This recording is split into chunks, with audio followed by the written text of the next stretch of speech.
Good morning. It gives me great pleasure to introduce Mr. Pankaj Gautam. He is the Executive Director of Jindal Steel and Power Limited.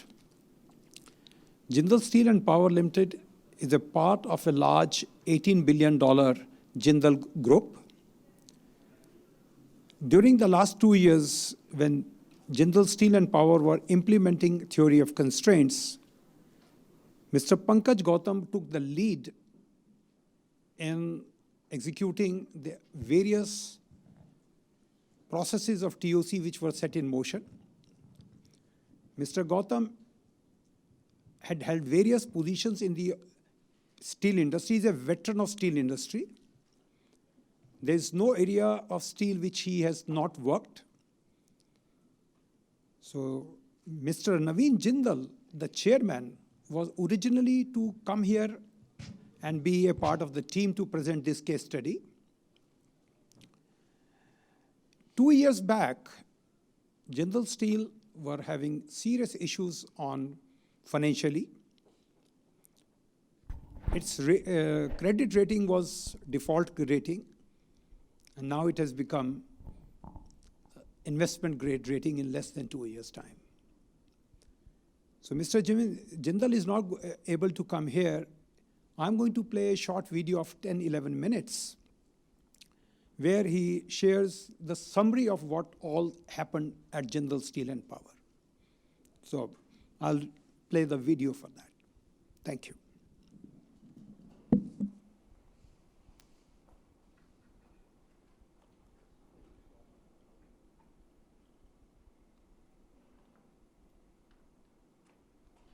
Good afternoon, Naveenji. How are you? Good afternoon, Mr. Gilani. I'm well, thank you. How are you?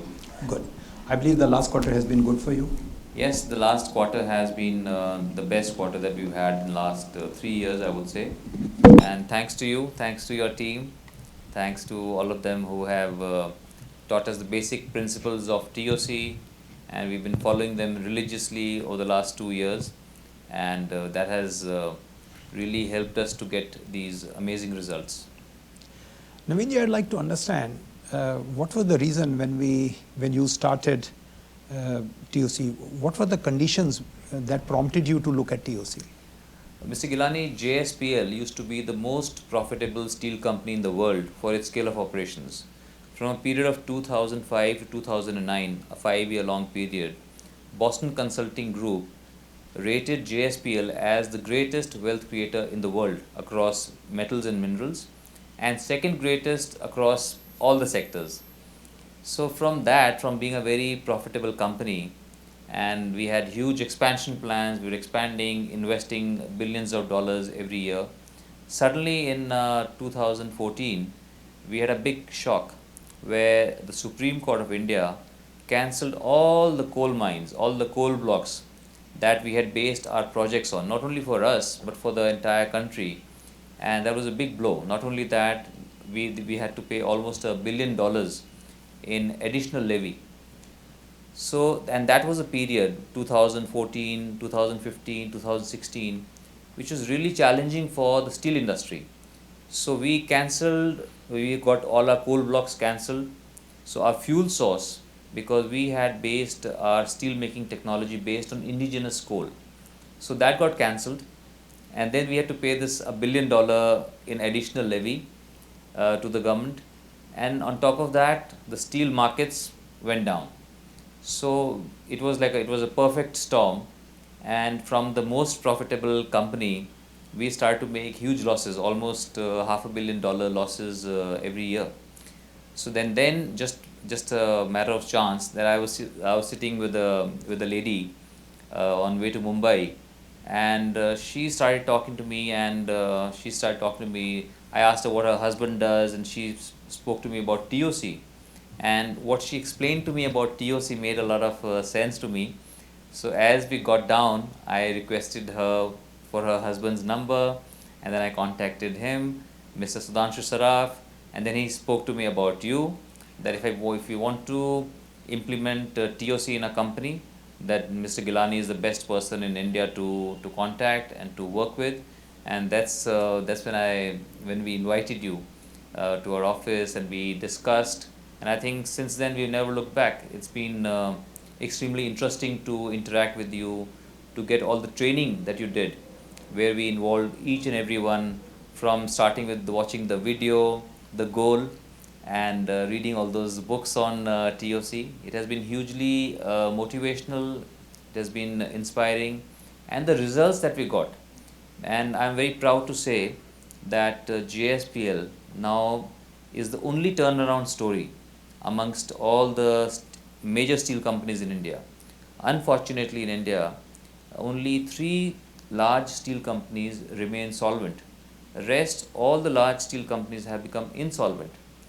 So the ones JSW Steel and Tata Steel, they were already doing very well, but JSPL was really in doldrums. I would say it was a touch and go case, and only by implementing TOC with all your weekly reviews, focus, because in a steel company we are always too focused on tons per day, tons per month, the hockey stick effect, and basically concentrating on the price, NSR, not really cash velocity. So what you taught us, to focus on cash velocity, on cash score, on weekly reviews, B2B, better than before. So every week that we must do better than the last week. So all these principles, and I know there used to be lots of people who used to be pretty upset also, because when constantly every week they were sometimes pulled up for these things. But it did bring in a lot of discipline. Earlier times, we didn't used to sometimes care about the inventory. We had sometimes too much of raw material, or sometimes had too much of finished goods. But now, following the TOC norms, everywhere we learned how to balance the raw materials, how to have minimum inventory of raw materials, how to reduce the finished goods inventory to the bare minimum. So all these things together, has really helped GSPL to become a very efficient company.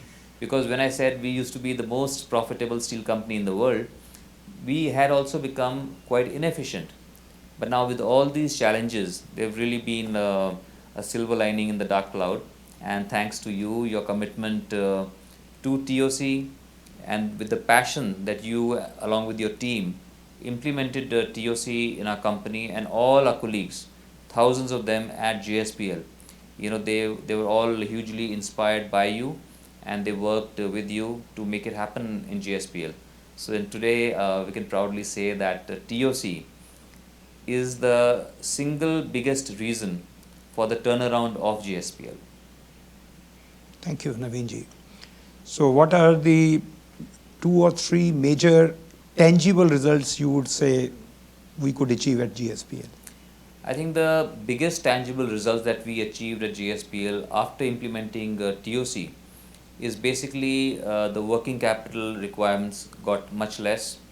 We were able to reduce the raw materials and the finished goods inventory, so that really eased on the working capital. Then we also started to focus more on cash score, on cash velocity, rather than just the price or the profits, or tons per day or tons per month, because these are more meaningful. It is smart to implement TOC, and smart to be doing cash velocity and cash score, rather than just selling, and if you're not really getting paid for your stuff in time, all your things can go haywire. So I think these are the important things that we achieved. Would you like to share any cultural change in the organization? I think there has been a huge cultural change in the organization. Earlier, we used to just sometimes keep on making, because we can produce something, without caring that whether we are able to sell that much or not. People in production, they just like to produce. And we sometimes, they always wanted to take long campaigns. Suppose we are making a particular size of rebar, say we're making 15 mm or 16 mm, they would want to just keep on making 16 mm because it's easiest. But then if we had to have all the sizes from 8 mm, 10 mm, 12, 16, 18, 20, 25, so we implemented the DBR, the drum buffer rope. So we implemented all those techniques, and then we have to have all sizes. So the ODIF improved, OTIF improved, So all these things we have really focused on, I mean, which has really helped us to be very efficient and to be profitable now. Did it have any impact among the team working of the various units?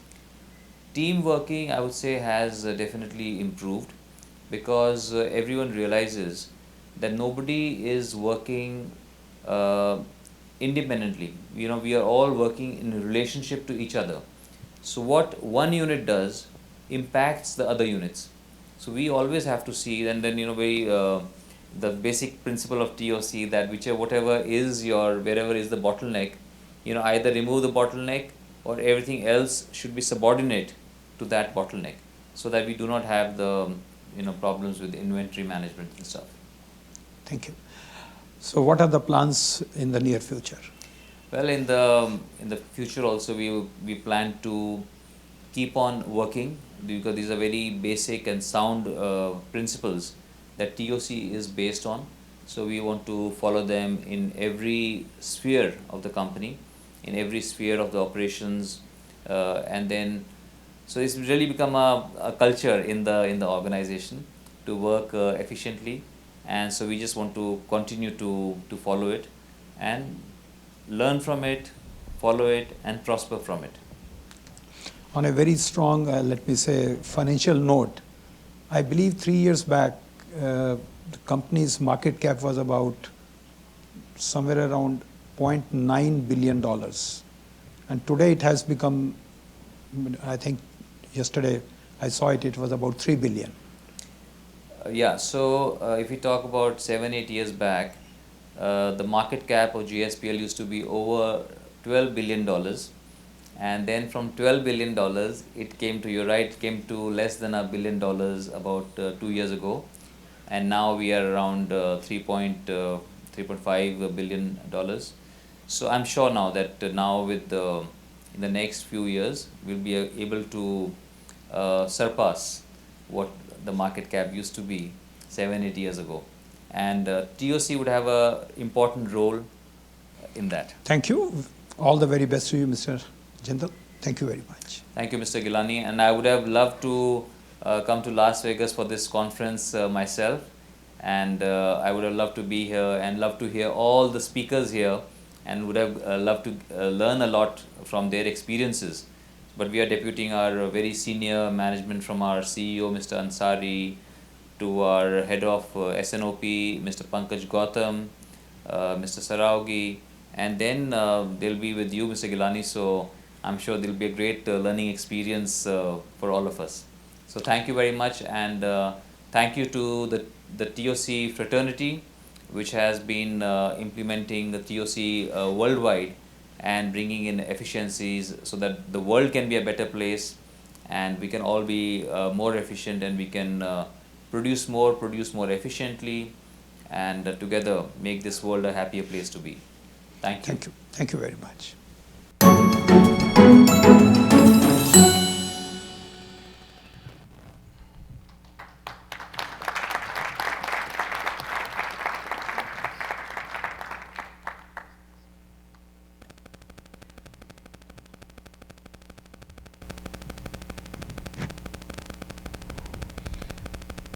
Pankaj, you may like to start. So good afternoon to all of you. It's a pleasure to be here amongst you, narrating our company's success story, which was just told to you in nutshell by our chairman, Mr. Naveen Jindal, who happens to be a very dynamic person and always prepared to learn new things. So I have always seen in him a big learner who learns from his mistakes and keeps on correcting himself and improves things. So whatever he has told, I'll just go in more detail about those things and how the journey started. And let me have Yeah, this. you can have it. Sorry.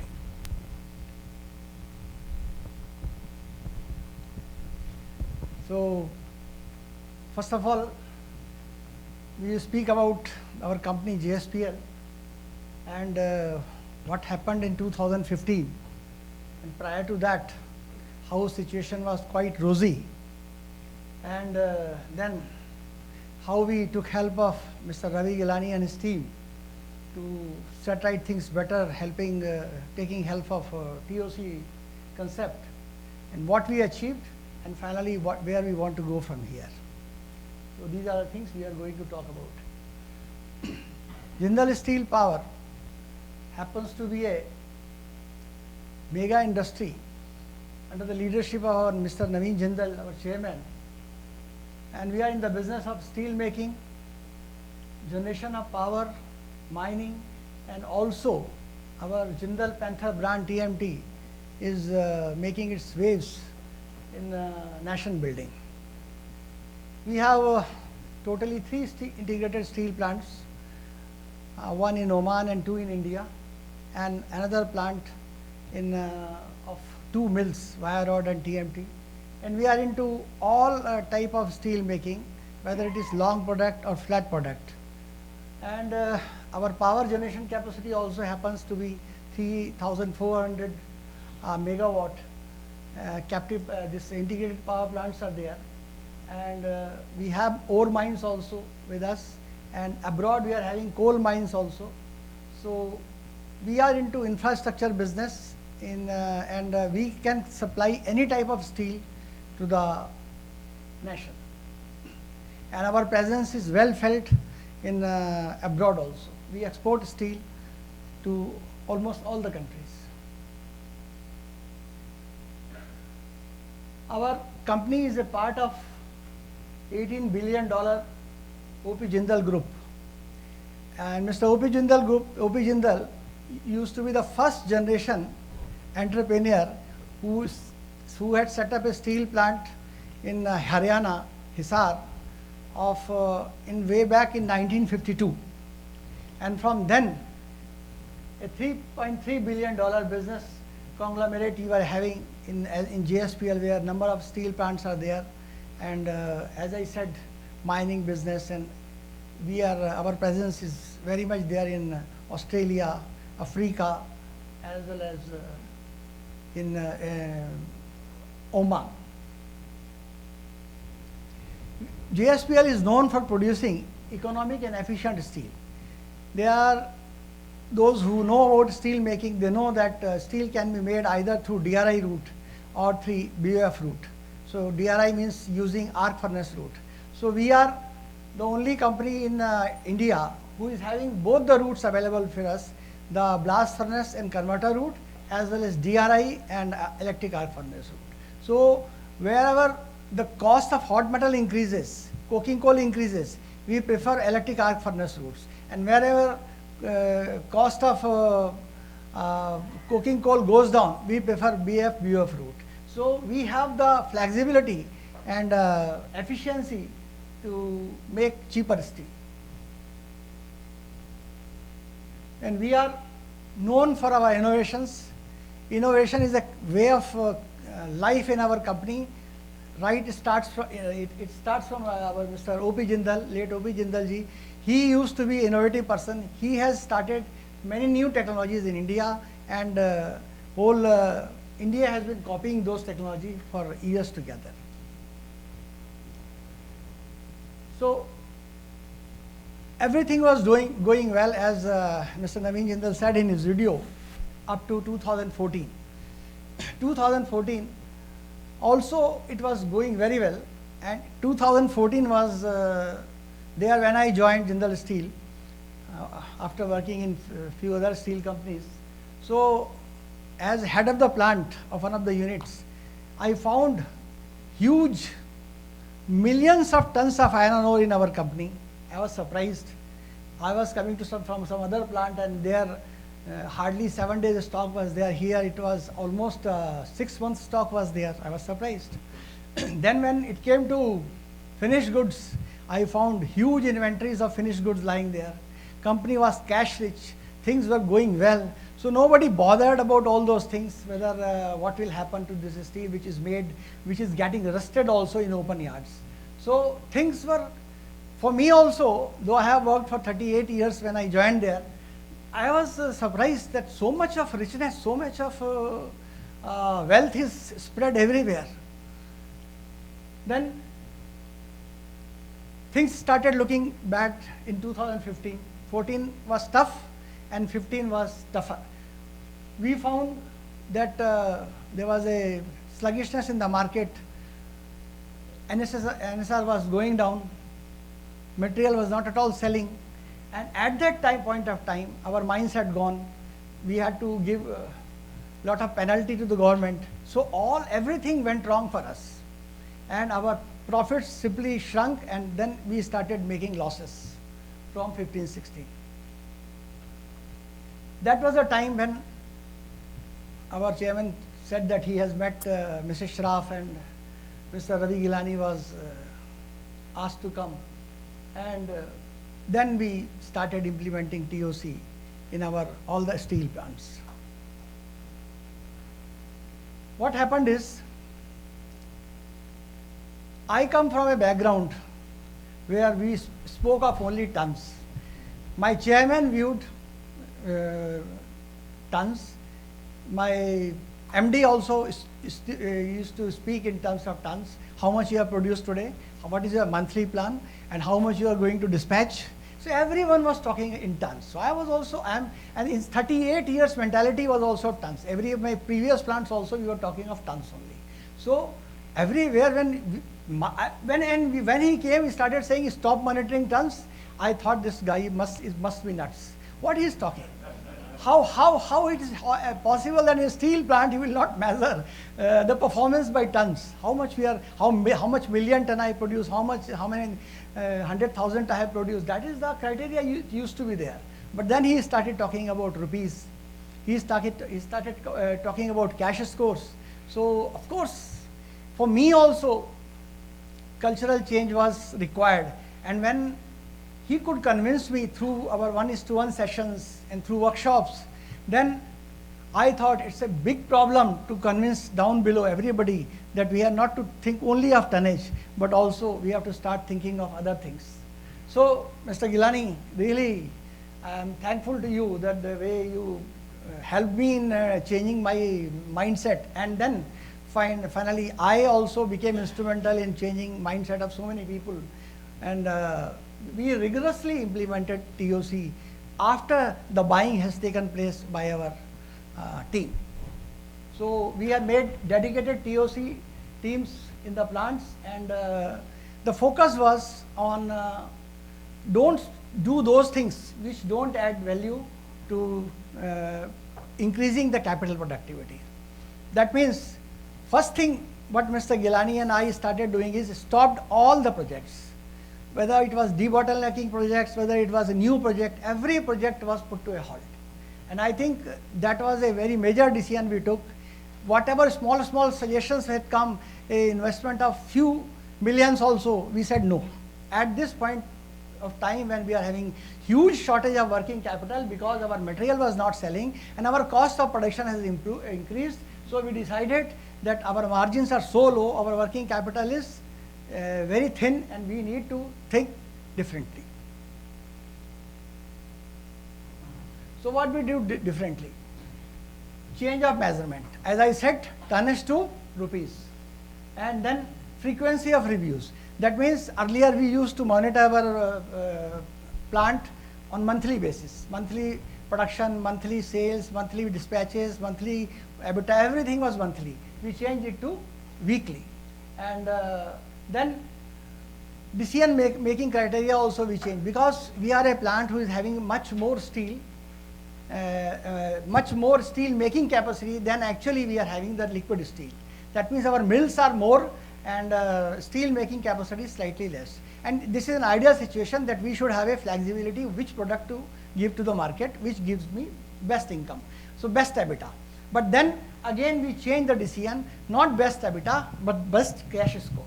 I think that is what change you will see in my subsequent slides. So here, as I was telling, tons to cash score. And cash score, as you all know, is EBITDA plus so many things: reduction in inventory, reduction in receivables, reduction in advances, and increase in advances from customer. So we started reviewing all these parameters so that our cash score will improve. So there are different products. Say long products are structures and TMT, wire rods, and similarly flat products are plates and coils. So for all these products, we had now cash score available, that what is its throughput and how much reduction is possible week by week basis, and how we are going to allocate steel to these products on the basis of cash score and not the basis of EBITDA per ton. So this was the major shift I think we brought in our measurement, and from sales to this thing, money credited, throughput, and throughput also became more our focus area, because that was the first key metrics we started monitoring. And of course we started talking about all time in full, so that our customer satisfaction improves rather than production in tons. As I said, frequency of review was changed, and then we started calling all SBU heads. Our three SBU heads are there: long products, flat products, and TMT and wire rods. So we started calling all those in these reviews, and started giving them a target of reduction of all those parameters which we talked about, whether it is overdues, whether it is dues, and all those things. So week to week we started improving, and what happened is that we started thinking of corrective measures rather than fault finding. So we used to appreciate each team member during the meeting, which Mr. Gilani used to tell us that you have to, it's a compulsory for all of you to appreciate one of your team members. That used to bring a sense of positivity in the meeting. And then B2B was always there, that you have to be unreasonable, and this book by Paul Lemberg speaks about that if you can give yourself unreasonable targets, then you can do wonders in productivity. And those strategies will be thought, which will you bring to much more efficiencies other than where you are. So we started calculating cash velocity per week, because we were in dire need of working capital, and at times due to working capital non-availability we had to cut down the production. Situation has come to that level, that sometimes we were operating 70% of our capacity because of non-availability of working capital, and no bank was prepared to give us loans because we were in default grade. So we started monitoring cash velocity, which is nothing but a function of sales, total variable cost, and cash to cash time. So weekly basis we started calculating this, and this definitely became the decision maker to which product we should allocate how much steel, so that our money rotates fast and our working capital issue can be resolved. So our, as I said, our huge inventories were there, and receivables are also there. So everything started coming under control as we started focusing on reduction of finished good inventory, getting our money receivables faster. Targets were given on weekly basis to SBU heads to get the money in fast, earlier time, and that all those things started improving our cash position in the company. So our, as you can see, the working capital reduced by 40% reduction was there, and this was a huge reduction, and which this money helped us to remain afloat. As Mr. Jindal said that most of the companies have become insolvent, we could remain solvent. And in 16-17 also, we continued our effort in the same direction, and additional $11 billion was saved in working capital, and total saving, if you talk about it, was $25 billion reduction was there. Sorry, $36 billion reduction was there in 2 years.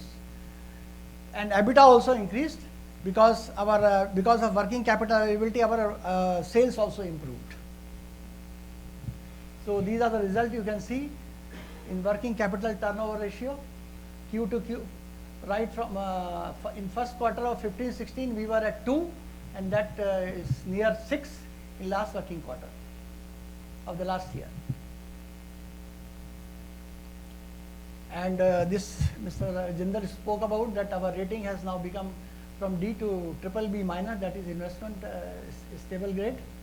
And our marketing capital increased from $0.9 billion to $3.5 billion in 2 years. And let me tell you, though the final financial results have not been announced, we are going to be in profit after 2 years in the last quarter of the last financial year.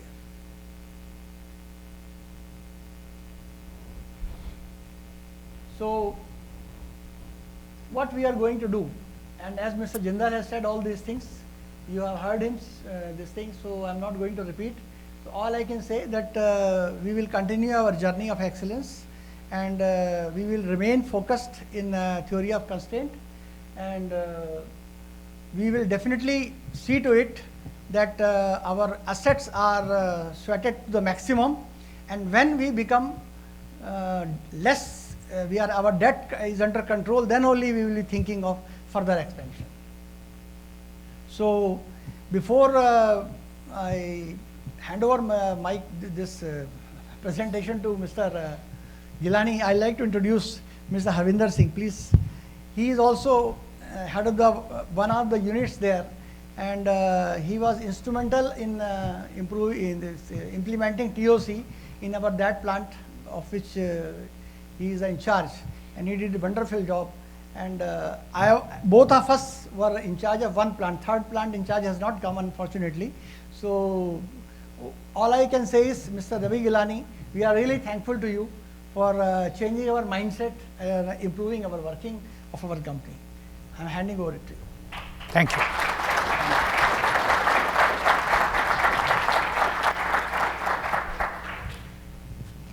My thought process was not to continue with further presentations because it will be elaboration of the same points. How about asking some questions you might have? Let me take that time because we are just about 10 minutes are there. So I'm sure you would have a lot of questions. Yeah. Yes.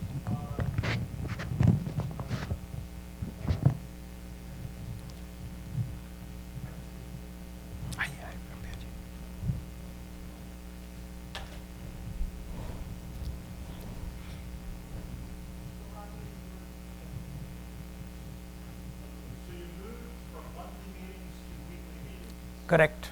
Were you able to successfully bring financial into weekly meetings, which typically you ask a judge only on a monthly basis, such as rules, all of that? No, it's not so. Since SAP system is available, so all the data can be even measured on daily basis. What to talk of weekly basis? Since whatever format he has designed for our assessment of and reviews, so all those data are available in SAP on day-to-day basis.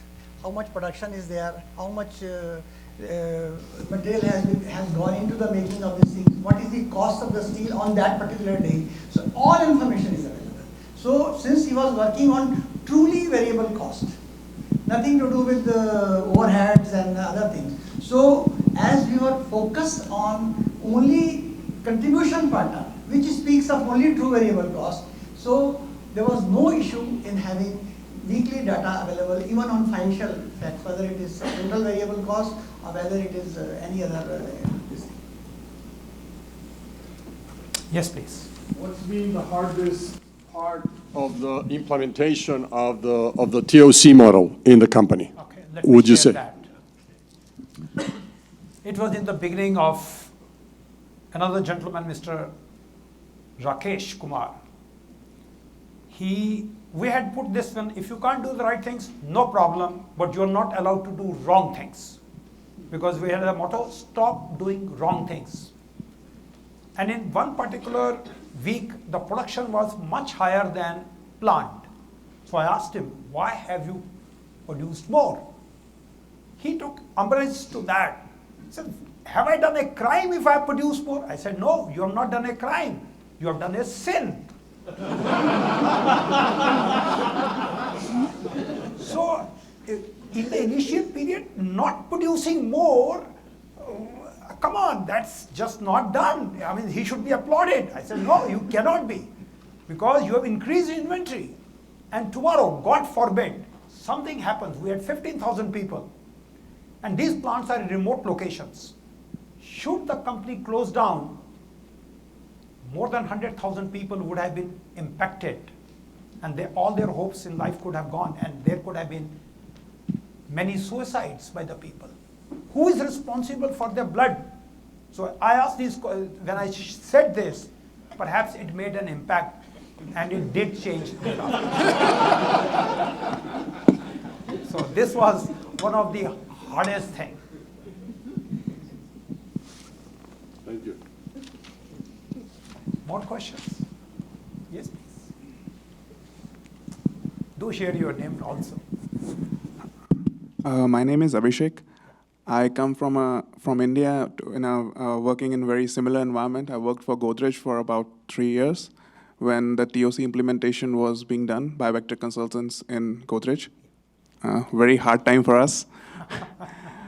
So my question is that in Jindal Steel and Power, since everything was flowing top down, so everybody had to do it. There was no way anyone can say no.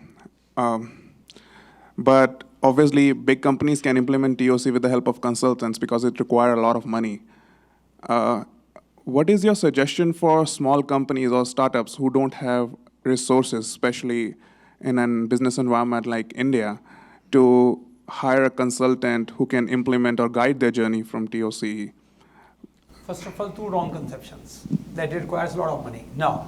You generate money and pay from there. So it is not initial out of pocket, number one. Number two, small companies, what is the biggest resource a startup company has and which they waste? Time. They are defocused. Today, they don't have clarity of thought. TOC thinking process can help them huge clarity on that aspect of it. There are some Indian colleagues who are there. Talk to them who are in. Is Neil here by any chance? No, he isn't here, but he's attending the conference. So have a word with him. He's doing something on startups, so he will tell you on that. Any more questions related to Jindal Steel? To me, we are rather take his advantage of being here on his company. Yes, please. First of all, congratulations, that was great. I'd love to hear more about the conversion of thinking from quantity to days of supply or sales or velocity, as you called it. Okay. Could you repeat the question? Could you repeat the question? For the video. Okay. The question what I got from here is that how could we convert the measurements changes from tons to financial numbers or more operative numbers which are closely connected to financial? Is that is your question? Yes, sir. Okay. Let me explain a little bit. First, no company dies because it is not making profits. Company die because they run out of cash. So first parameter was cash score. How much cash have you generated? It's very closely connected with cash flow, but because we're using a slightly different parameter. We don't want to confuse people, so we used the word cash score. And what are the parameters of cash score? Let me take it back.